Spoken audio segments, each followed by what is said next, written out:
Well, they did it again, Brandon. The Dodgers did it again.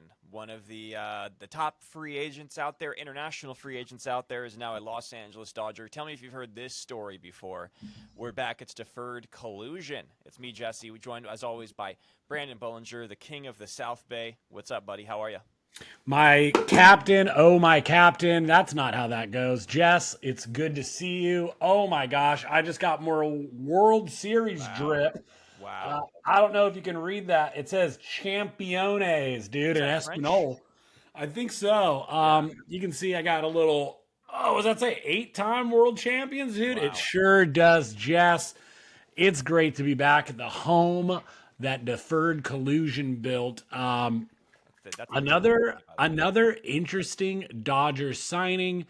They are proving why they are the best run organization in baseball, and that's not just me glazing our franchise. Hyseong Kim, dude, 3 years, $22 million, 28-year-old KBO star. 26. Oops, I read that wrong. Just a measly 326, 383, 458 with 4 triples, 11 homers, 75 ribbies, 90 runs in 120 games last season. Jess, is this a needle mover for you for this Dodgers franchise? And does it just feel like, if the Dodgers signed him, like, yeah, he's going to be a breakout star for Rookie of the Year next year or something? What do you think? No, this feels almost like a little bit of a move where the Dodgers recognize some strengths and weaknesses of last year's team that just won the championship, incidentally. I don't know if you knew that. No, I think this is sort of a reflective of having a guy like Tommy Edman on the team and what an impact he had to go out and get a guy like this who, the super utility guy, the Chris Taylors of the world that the Dodgers have loved to have on their roster. Coveted, if you will. So I want to get into it. I just want to sort of do a little aside here because obviously he's from the Korean League and then the KBO. And yesterday morning, I was getting some work done and I was binge watching Squid Game. One of I've heard of it. Korea. And wow. The news pops up on my phone about it, right? So for the past for 6 hours after that, it was like me looking at like Squid Game links and looking at stuff about Hyseong Kim. And so right now, my algorithm is just all fucking like K-pop and, like just, hey, did you know that the guy who plays Thanos in Squid Game was a real rapper? Like, I didn't know that. Have you watched season 2? No, I have not. Oh, gotcha. So there's in the new season, there's a rapper character, and I guess he's an actual K-pop rapper. That's cool. He's pretty famous. Yeah. So anyway, that's been my algorithm the past 24 hours, just all Korean stuff, and I've actually been digesting it. It's been a lot of fun. Well, Jess, why don't I give you a little free Korean lesson while we're here on air? Or maybe I should wait till the end, dude, of the pod. So you should like and subscribe for that Korean lesson at the end of the freaking episode, dude. I'm just joking. I'll give it to you now. I'll give you a bonus Korean phrase at the end of the episode. How about that? But this one, Dodger fans, get ready. You can throw it out to your boy Hyseong Kim when he starts making some plays, hitting some bops. But 사랑해, that means I love you in Korean. So let's say it together, Jesse. 사랑해. 사랑해? Yep. Okay. Great. There you go. Korea. That's what I do when I'm chirping at the Dodgers. I tell them I love you. Yeah, you go 사랑해. Well, when you root them on, I've seen you break down and cry over a milestone of Clayton Kershaw here or there. Yeah. Jess, can I actually share with you, now that we're in a new year, Happy New Year, by the way, 2025. Happy New Year to all of our subscribers as well. Yeah, we love you guys. Here's a fun little segue and a bit of sports history, but one of my favorite sporting accomplishments that I've ever watched was in 2014. It wasn't a baseball game, but it was an NHL game. Jesse, we were at a bar in Culver City watching your Los Angeles Kings win the Stanley Cup, and I have this vivid memory of it just like time expiring. It's over. The bar's going crazy, and I look over, and you're on the phone, and you're like, "Dad!" And it's just like we did. It was So cool. One of my like favorite sports moments ever. I just wanted to share that with you. Never Oh, forgot well, it. that's fun. My dad watches this podcast, so he'll be happy to hear that one. He'll be happy to. Mr. Rowe, how are you, sir? Yep, he's gonna be thrilled. He's probably gonna send me a text about it as soon as he watches this. I do remember that night. That was a great night, and we've watched a few together, Brandon. We've watched a few together, so I'm happy to share that with you. But Yeah. we got a little sidetracked here. I want to get back just a little bit to what this means for the team now, because the automatic when you go out and you sign a super utility guy like this, who is high contact, not a lot of power, but I do think that the Dodgers probably feel like they can tap into some extra power. That's what they do. They did that with Taylor and the Swing Kings, hiring them and bringing them over into the Dodgers, front office or into their staff. It's what's going to happen now with Gavin Lux, Chris Taylor, Kike Hernandez, because those are the guys that have sort of filled this role. Lux is obviously just a second baseman at this point. And there are reports that Mookie Betts is going to play shortstop or second base. So it's my head is spinning when they made this move, because I'm like, well, where the fuck is he going to play? Yeah. How are they going to use him? Is he just going to be a platoon role? Is he going to be a bench piece? Because the Dodgers use everybody. They don't just have somebody sitting idly by. So I think this means that they are moving Lux. I do think this means they're trying to move Lux, and that Taylor is, I don't want to say a DFA candidate, but a potential trade chip, like a money salary swap sort of deal. I don't know. I don't see how they have a place on this team, especially if they want to bring in Dalton Rushing into the mix to maybe play some outfield, be a backup catcher. There's just not enough room on the roster. Jesse, to your point about that, talking about moves that have already happened, Diego Cartaya, once a untouchable prize prospect for the Dodgers, has been DFA'd, right? Yeah. To make room for Kim. So that does, I mean, even to add more layers to the points you're just making so eloquently, I may add. But Miggy Rowe, what's his role going to be? Muncie's obviously going to be holding down third. Shohei is going to be your DH. So that's a bat you don't want to miss out on. And yeah, Miggy Rowe had some great production last year, but when you throw in Edmund, and now you got Michael Conforto, who's going to be probably taking a bulk share in left field. Teo's officially re-signed in right. So a lot of that outfield versatility that you were going to have is like, okay, well, I don't think they signed Kim to be much of an outfielder. He seems like he's going to be a middle infielder. He can play left field. Like, he can play. He can. But, he also was a third baseman for a time. He was a shortstop full-time in 2021, but primarily he's been a second baseman the past few years. Yeah. So I feel like this means that maybe it's the end of an era in LA for Chris Taylor. I feel like he's the odd man out, even more so than Lux. Lux almost makes more sense to me as like a mid-season trade deadline like piece to move.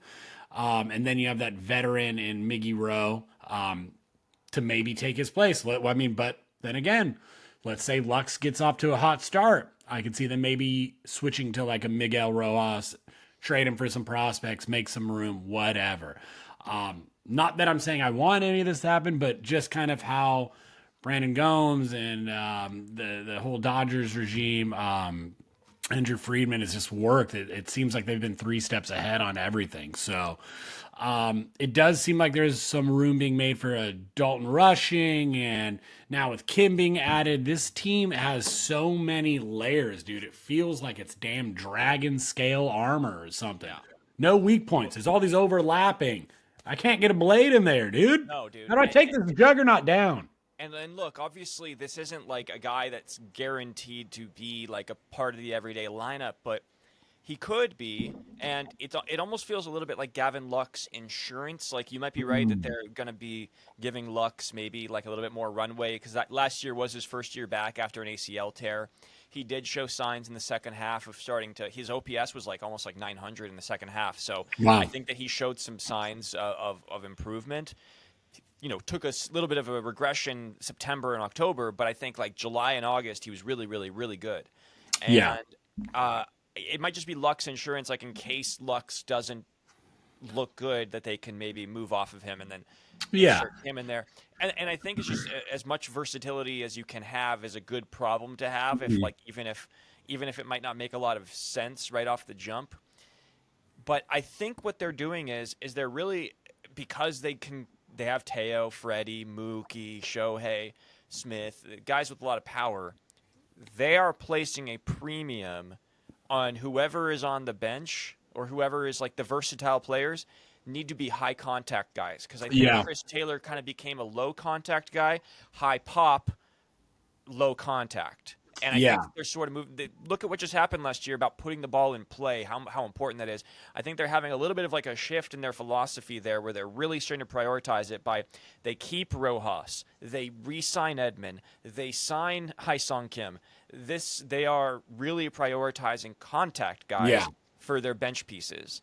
And I think that Edman's not going to be a bench piece, but you kind of get my point here. And I think that's sort of their philosophy of this, and I'm really into it because I think that when you have a lineup that just runs as deep as the Dodgers do, if you have guys that can put the ball in play around the guys like Shohei and Freddie, it just makes the process of getting through it so much harder. And by the way, really for a guy that doesn't have a lot of power, really good on base guy, Hyseong Kim. He averaged like I think he averages 42 steals or something last season, something like that. For a guy that doesn't hit, that's awesome. Yeah, 42 steals I believe he had last season, which is nothing to sneeze at. I mean, shit, if he can get 25 to like 30 in the show, that'd be insane.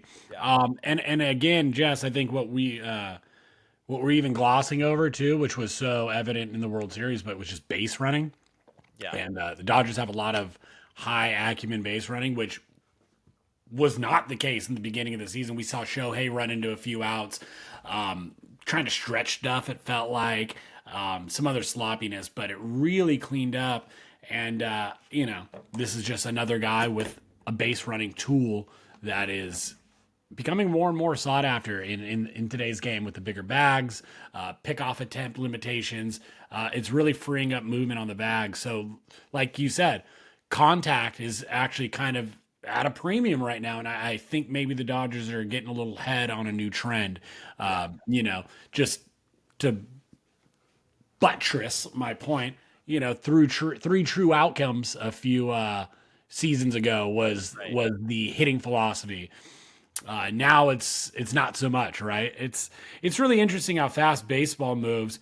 But just speaking of baseball and such an international game, Tommy Tanks was actually teammates with Kim back in 2022. I saw you added that in the notes for the Kiwam Heroes. I did not know that. I did not know Tomster was in K-Town for a little bit. I think he went to Korea, then Japan. It was Japan, then Korea. I forget what order he went, but yeah, they were teammates.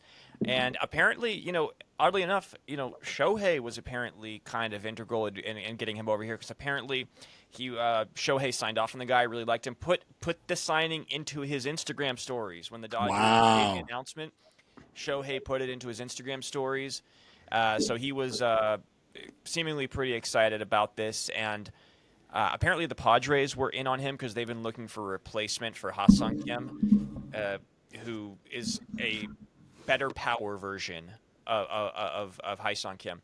But like the point I wanted to make about all this is, obviously, you still see baseball fans getting upset about all of this because it's the Dodgers and they're taking all the free agents. And yeah, this is another example of this. The international signing that could have gone to any team, but they went to the Dodgers, probably because they chose the Dodgers, less about the Dodgers outbidding everybody. Yeah. This is, as a baseball fan, this is what you want, right? This is the perfect. This is everything you could ask for from a front office and from your team, is to just constantly replenish the team. The Dodgers could have stood by their laurels and said, hey, we have a damn good team going into the offseason. We just won the World Series. We could take our foot off the gas, maybe shed a little payroll here and there. We could and still compete for a championship. But no, what they said was, no, we actually have this window now. Let's step on the gas. Let's maximize the window. And it's a love. It's just a mutually beneficial relationship between fan and ownership, where the owners keep putting money in and the fans keep rewarding it, and vice versa. The fans show Oh, up yeah. if you spend, the owners spend if you show up, and it keeps happening. And it's like, you can't get mad at that if you're a baseball fan, man. Yeah, This there is a you want. very happy symbiosis going on right now in LA. And we talked about this a little bit too. LA's really competing for your entertainment dollars, right? There's always another play, there's always another show, there's always another concert, always another team, right? Clippers got the Intuit Dome, there's SoFi, obviously not everything overlaps, but I mean, dude, the Lakers have been the biggest show in town for a long time. They got King James, whoop-de-whoop. Dodgers are the king of the castle right now. I mean, hottest name on the block. And like you said, it's not because they're outbidding everybody. Yeah, it helps when you can flex your financial muscle, right? Like the Cleveland Guardians were never going to offer Shohei $700 million, right? Yeah. But if you're one of those few franchises that can offer that player $700 million, don't you want to see them then go out and find the best ancillary players on the globe, right? Like, this is a global sport. That's why we call it the World Series. I know people like to stick their nose up at it and go, wait, well, how many teams were from other countries? It's like, shut up, dude, just Canada. But Right. you tell my boys in the DR that this ain't the fucking World Series, brother. Calm down, Noah Lyles. Fucking disrespectful, Noah. I know. Yeah, I mean, it's true, and you just, I don't know. You just can't. I don't know. I could go through this all day, basically, but I love it.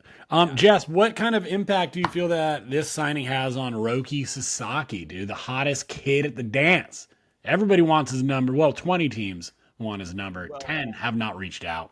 So, I mean, I think what you were saying about the front office, I think part of the reason why they're trying to sign guys like Hyseong Kim is because they've already monopolized a lot of the Japanese market, right? With guys like Shohei and Yamamoto. And then it's like, hey, we have Korean fans in here. We can maybe get some Korean brand deals coming in. And then so you look at a guy like Sasaki and you're thinking, well, what does he really have to gain by joining the Dodgers at this point, right?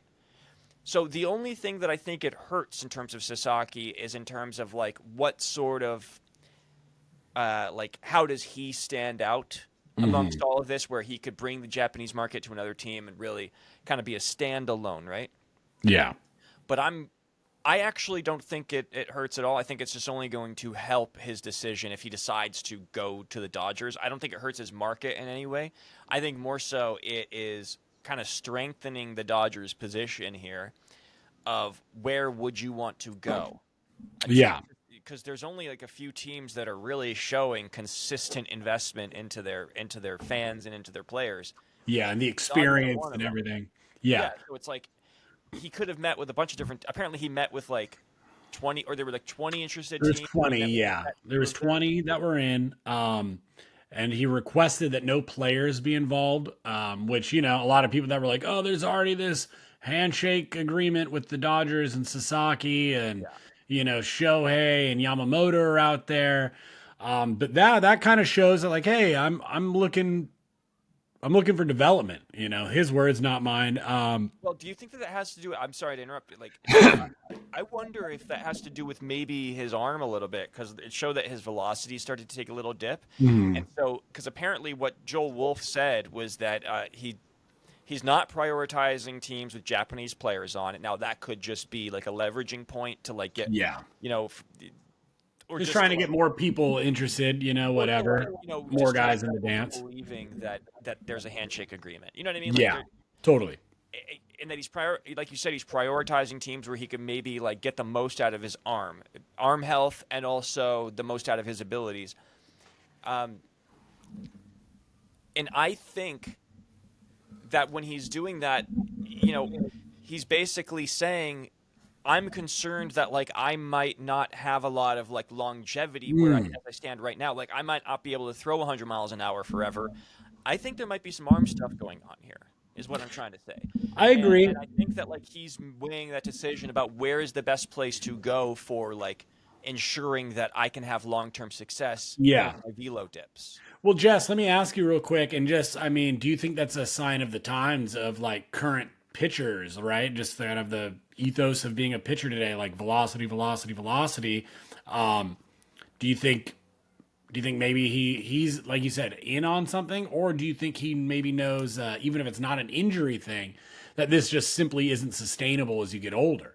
And you look at maybe guys like like a Tyler Rogers, right? Sidearm submarine thrower, a part of that pretty crazy 2021 Giants team that won 107 games. That was 2021, right? Yeah, yeah. Yeah. I think he averaged like 83 miles an hour on his stuff, but just great movement. So, like Kyle Hendricks is another guy, like a stuff pitcher that comes to mind that's had a long-term career.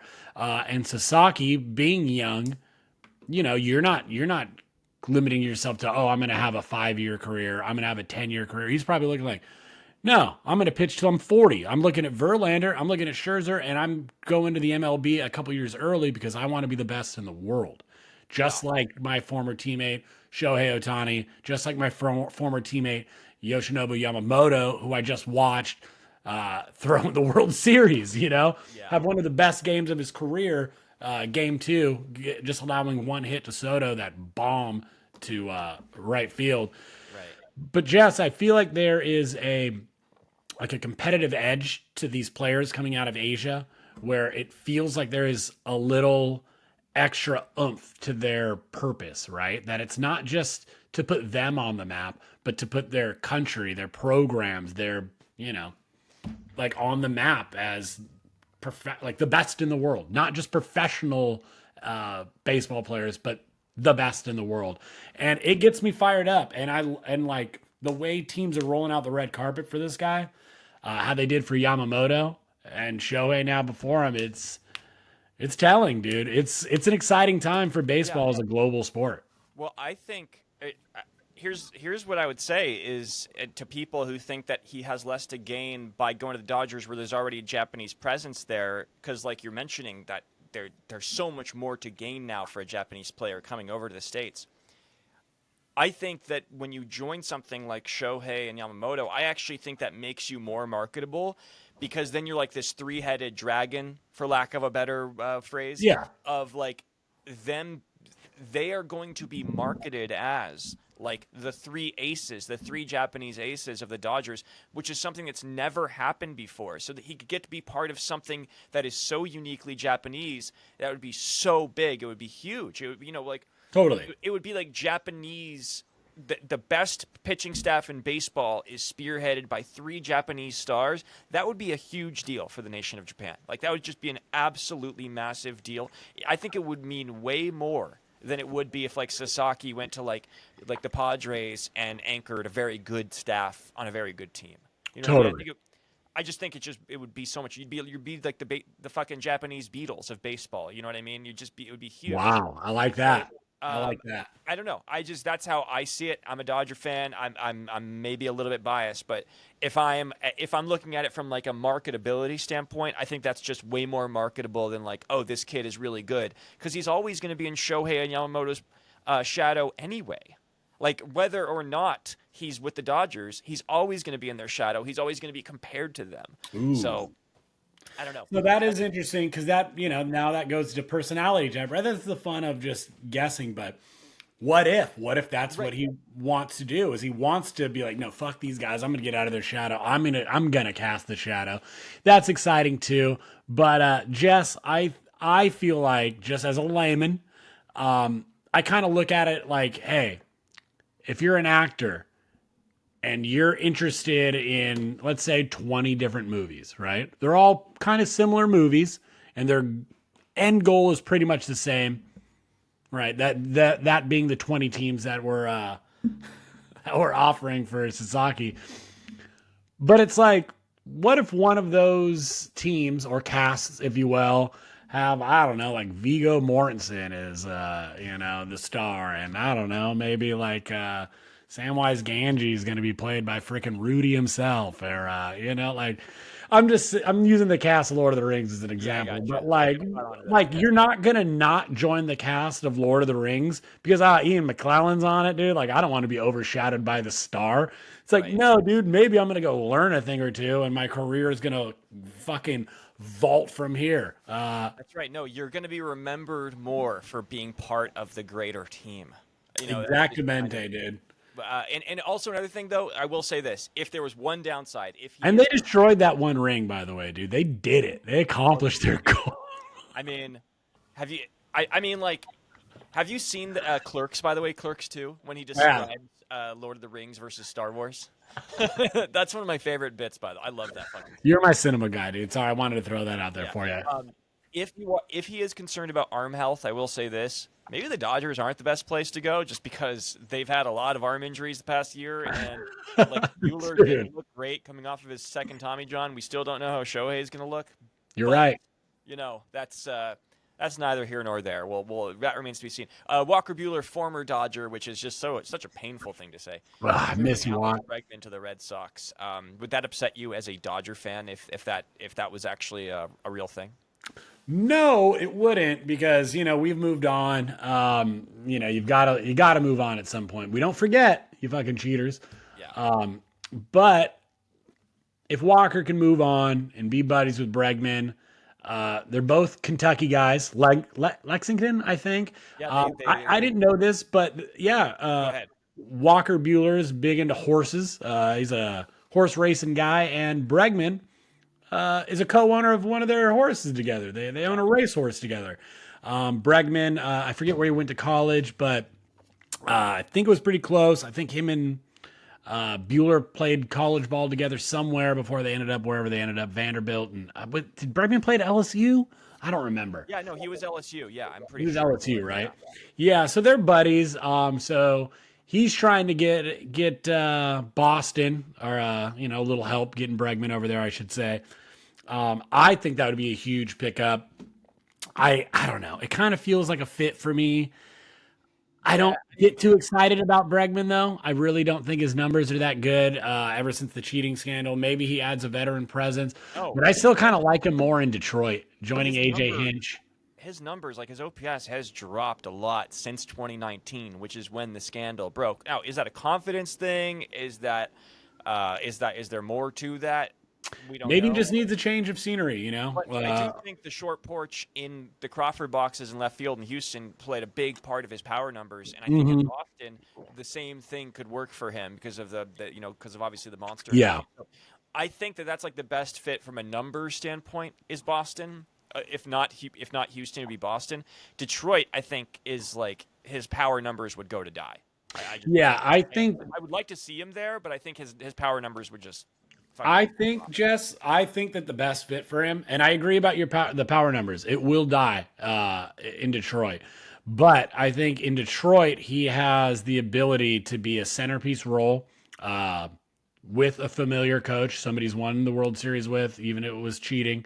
They still celebrated, even though Hinch was on the record as saying, I'm against it. He still celebrated that trophy. But like I said, people don't forget. Cora's the coach of the Red Sox, though, so like it's the two teams that won him happen to be Hinch and Cora. Yeah, the only Cora, so. exactly the only two coaches that will take a cheater. Yeah.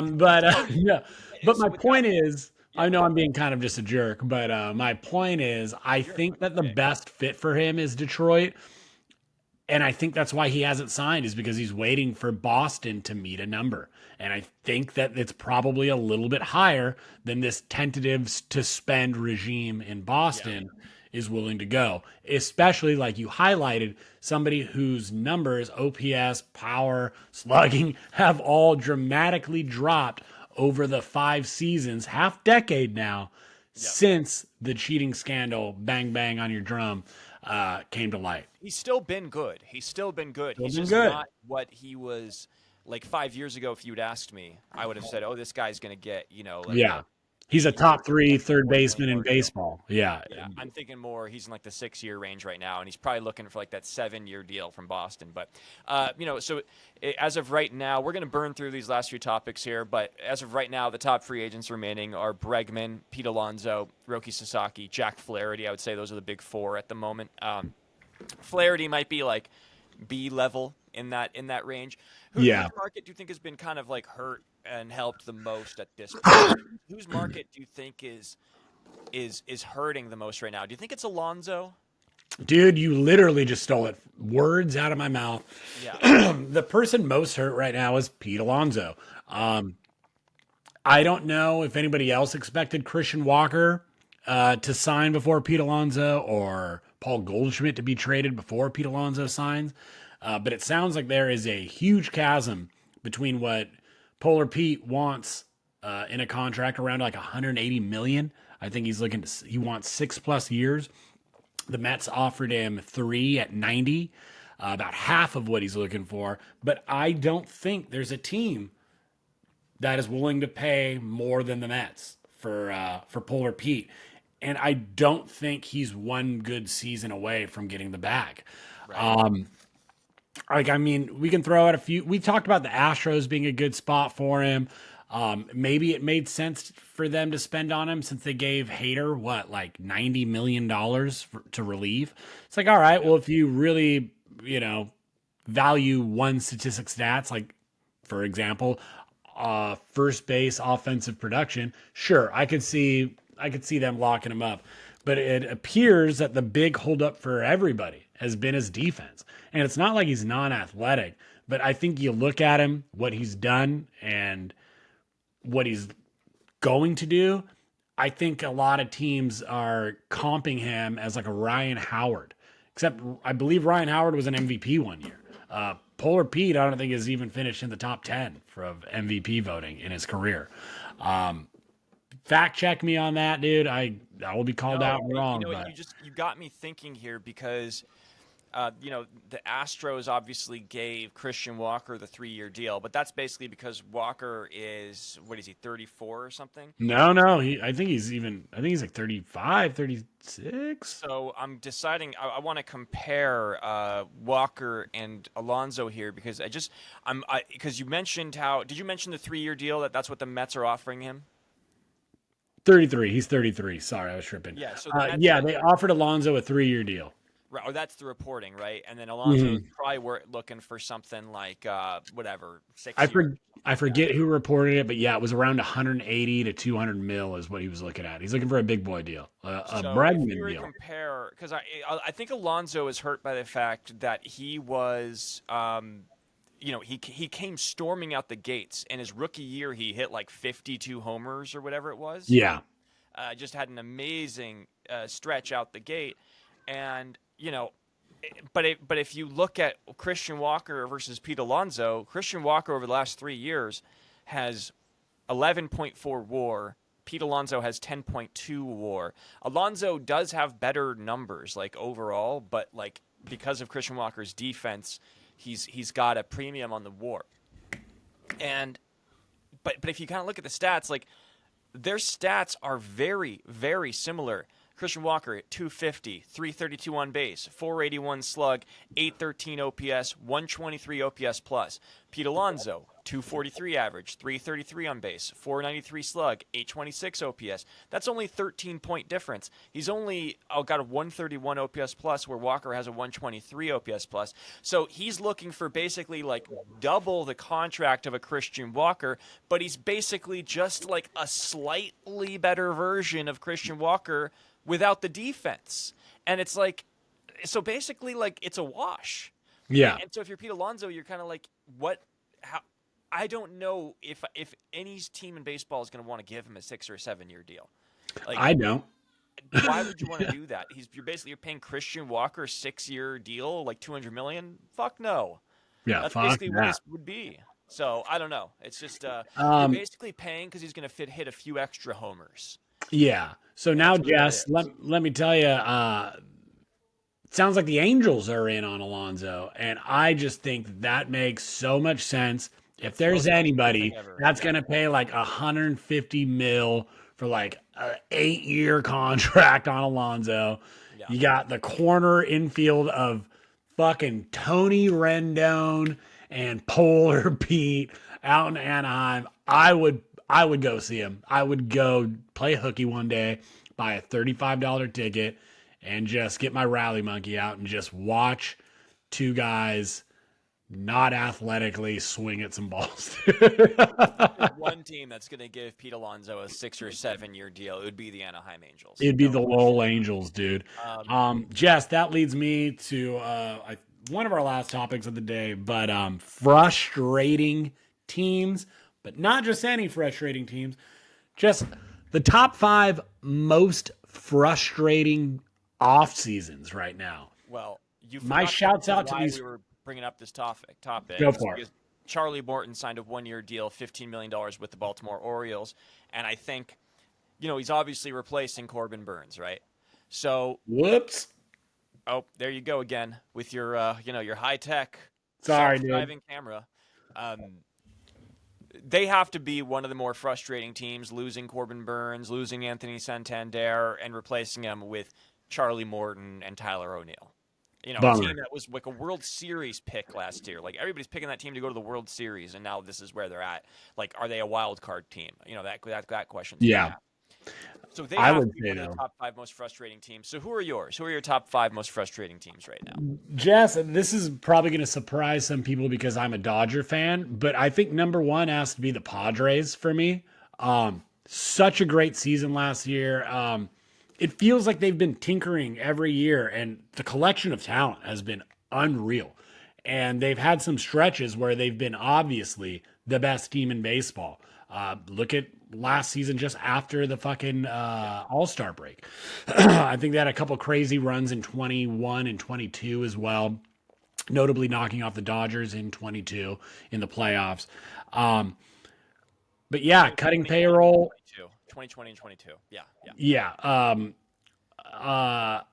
Cutting payroll. I know a lot of it has to do with the death of their owner. Little unsure of what the future is going to hold in that regard. So I get it. But yeah, for having a pretty active GM being this pat on movement it's telling, and it's worrisome. I know there's a lot of chatter about Luis Arias, another batting title for a guy that ranked 100th in I think in OPS, or might have been slugging. So it's like, what do you do with him? Tanner Scott walks in the offseason. He wants some crazy money too.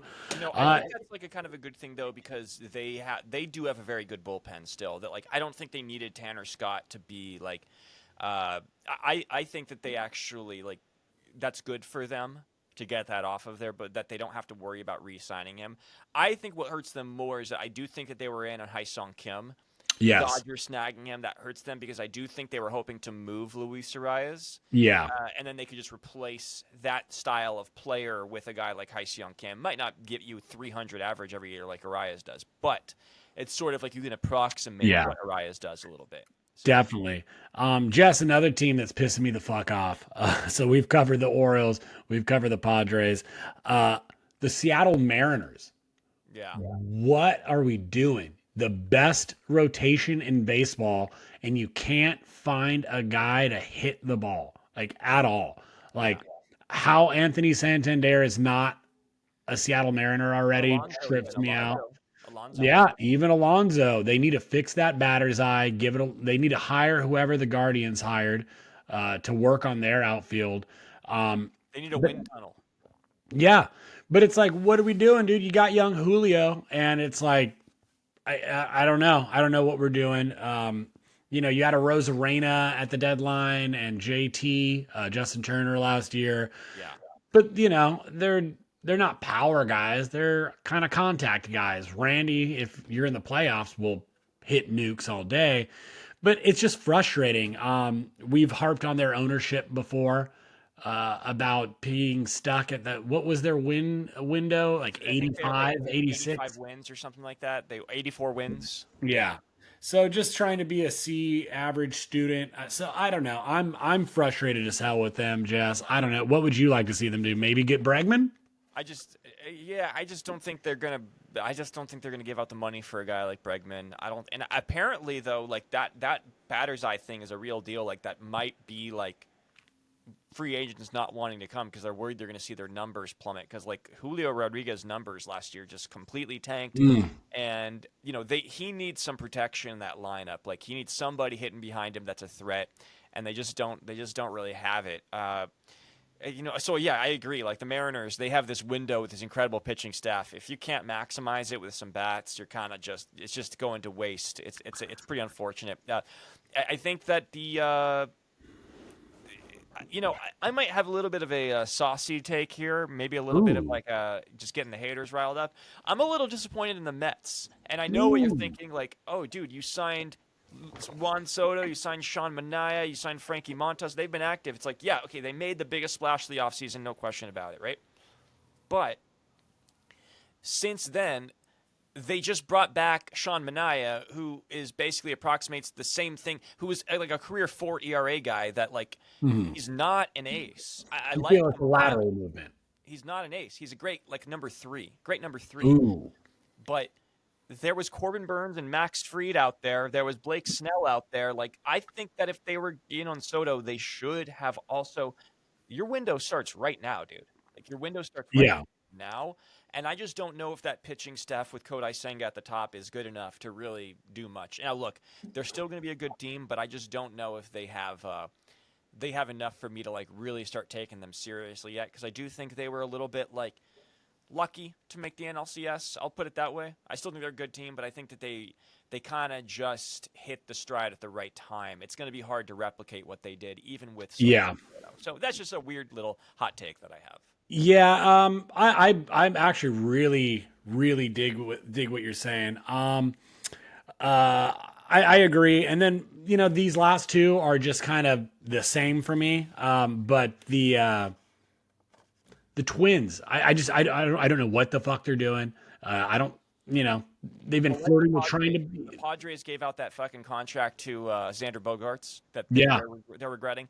The Twins are like, they're trying to get off Carlos Correa any way that they fucking can. They don't. Who would have thought that guy would be a fucking just cancer? I mean, he's good on the field when he's healthy, but I mean, dude, the guy signed 200-300 million dollar deals that offseason, with the Giants and the fucking Mets, and it didn't stick. So that's kind of almost an honorable mention to me, but they're there. Twins fans, you deserve better. And then the last one are the fucking Guardians. And this one actually kind of pisses me off. You let a pitcher and your first baseman go that were fucking crucial to your success in the division, the playoffs, and you've done nothing to fucking back that up. Like, what are we doing? J-Ram deserves better.